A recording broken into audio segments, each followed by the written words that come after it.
Vamos a comenzar con el estudio del capítulo 8 de Daniel.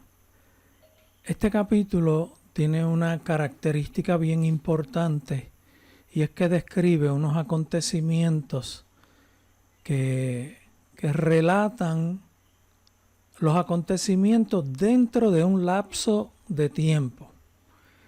Y como ese lapso de tiempo está definido en años y en meses, en este caso está definido en días, como lo está escrito en la Biblia, podemos saber cuándo fue que ocurrió, porque esos eventos ocurrieron ya.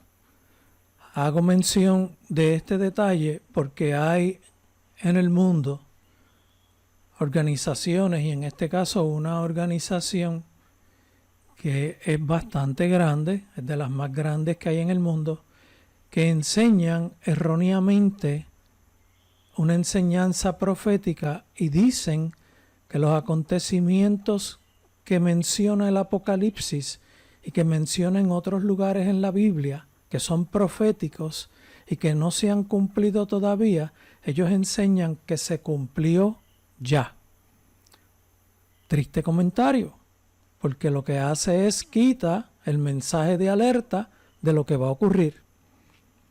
Y en este caso pues queremos comentarlo para que se tenga el conocimiento y ustedes los adquieran. Cuando llegue el verso pues usted se va a enterar por qué es que ocurrió ya. En este relato que estoy dando de introducción, esa es la organización en el mundo que más enseña de profecía. Y tiene otras muy buenas características, pero tienen esa confusión bien grande. Bueno, vamos a comenzar con Daniel capítulo 8, verso número 1. En el año tercero del reinado del rey Belsasar, me apareció una visión a mí, Daniel, después de aquella que me había aparecido antes. Hemos enseñado que las visiones son más reales que los acontecimientos naturales en nuestra vida diaria. Y cuando dice este primer verso que en el año tercero del reinado del rey Belsasar, ese acontecimiento ocurrió en el año 33 del cautiverio, en donde todavía el pueblo de Israel estaba en cautiverio y estaba en su año 33 del total de 70 en que iban a estar. Aquí, en este verso y en la visión que Daniel está teniendo, se refiere a que fue después de una visión que él había tenido antes, y la visión que él había tenido antes es la de 4 bestias en el año primero del rey Belsasar, o sea, 3 años antes ocurrió la visión anterior que está descrita en el capítulo 7. El verso 2 dice: y vi en visión, y cuando la vi yo estaba en Susa, que es la capital del reino de la provincia de Elam. Vi pues en visión, estando junto al río Ulai. Este río es mencionado en muchas ocasiones en estos relatos de Daniel. Verso 3 dice: alcé los ojos y miré, y he aquí un carnero que estaba delante del río, y tenía 2 cuernos. Y aunque los cuernos eran altos, uno era más alto que el otro, y el más alto creció después. El libro de Daniel, como Dios lo inspiró, hace repetición de acontecimientos. Aquí vamos a empezar a hablar de algo que habíamos estudiado en el capítulo número 7 también. Cuando dice este carnero que tenía 2 cuernos, esos cuernos eran Media y Persia. Dios utiliza los cuernos para definir poder. Imagínense en qué usa un animal un cuerno para ejercer poder y dominio. Por eso Dios utiliza los cuernos, Media y Persia. Y aunque los cuernos eran altos, uno era más alto que el otro. Y el más alto creció después. El más alto era Persia y lo que significa es que Persia logró desarrollarse más que Media y tener un mayor dominio y una mejor organización gubernamental. Por lo tanto, tenía un gobierno mucho más estable y de más poderío que el de Media. El verso 4. Vi que el carnero, que era Media y Persia, hería con los cuernos al poniente, al norte y al sur. Media y Persia hería con los cuernos al poniente. Atacaba a naciones de occidente. Media y Persia atacó a Babilonia. Y atacaba hacia el norte y hacia el sur. Tenía un gran dominio sobre todo ese territorio en el imperio que establecieron. Y que ninguna bestia podía parar delante de él, ni había quien escapase de su poder, y hacía conforme a su voluntad y se engrandecía. Tenía gran dominio. Dios había establecido en Media y en Persia ese dominio para también utilizarlos haciendo juicio sobre Babilonia, como habíamos enseñado cuando cubrimos el capítulo 7. El verso 5. Mientras yo consideraba esto, he aquí un macho cabrío. Y voy a ir adelantándoles a qué se refiere el macho cabrío, que después lo vamos a repasar también. El macho cabrío era Grecia. He aquí un macho cabrío venía del lado del poniente.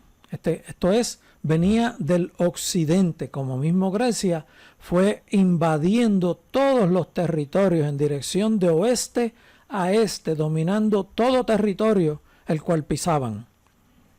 Mientras yo consideraba esto, he aquí un macho cabrío venía del lado del poniente sobre la faz de toda la tierra sin tocar tierra.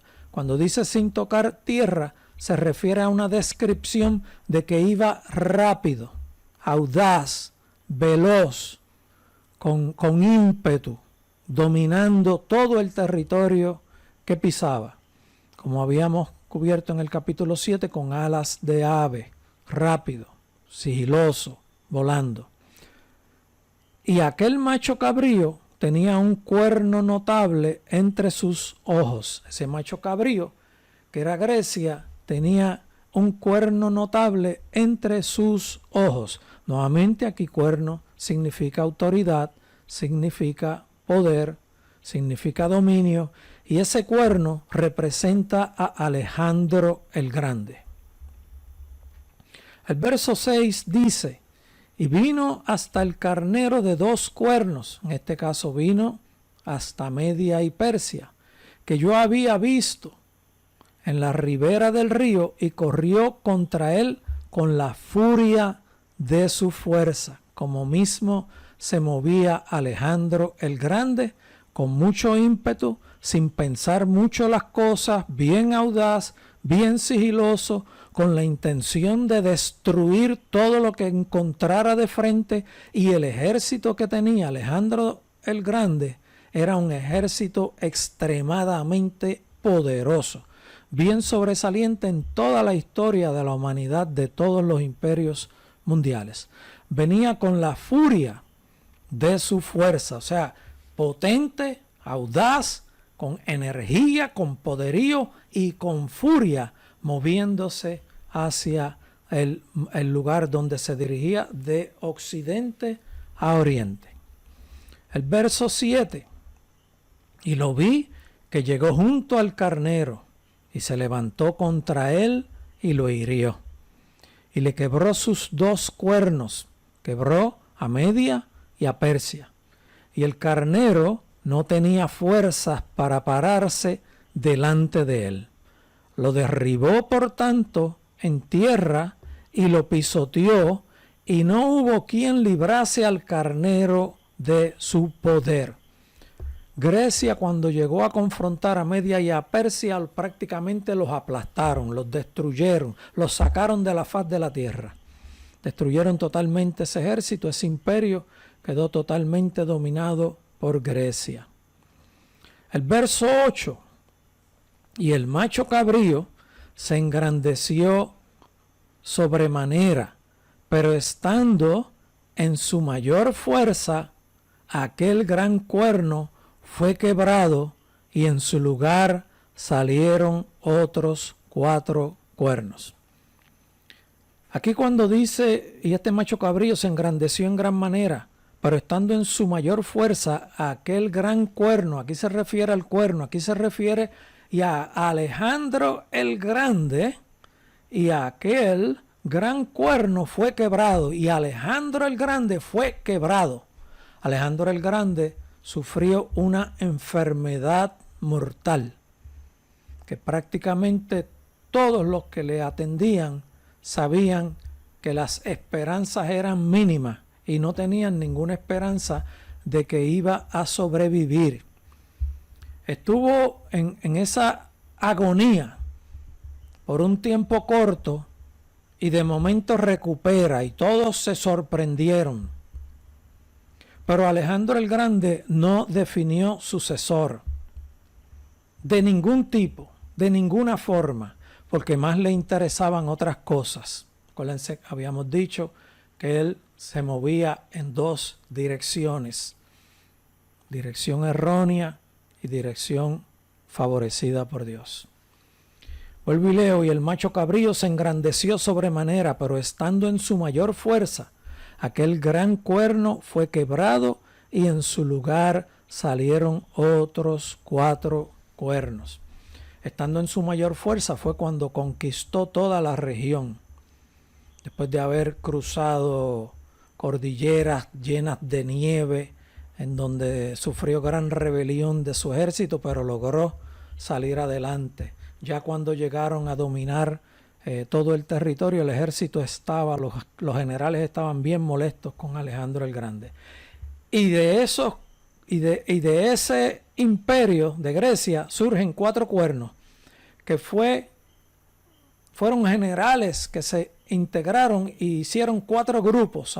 No eran solo 4 generales, habían más, pero se unieron y formaron 4 grupos de generales, y en uno de ellos sobresalió Casandro, el reino de Casandro. El otro era Lisimaco, el reino de Lisimaco. El otro era Seleuco, el reino de Seleuco, y el otro el reino de Ptolomeo. Notables y poderosos todos, pero no tan poderosos como Grecia. Y dice que se establecieron hacia los 4 vientos del cielo. Cuando dice que se establecieron hacia los 4 vientos del cielo, se refiere a que se dispersaron y ocuparon regiones en las 4 direcciones geográficas de la tierra. Y cuando dice también hacia los 4 vientos del cielo, define integración en los aires. Recuerden siempre eso.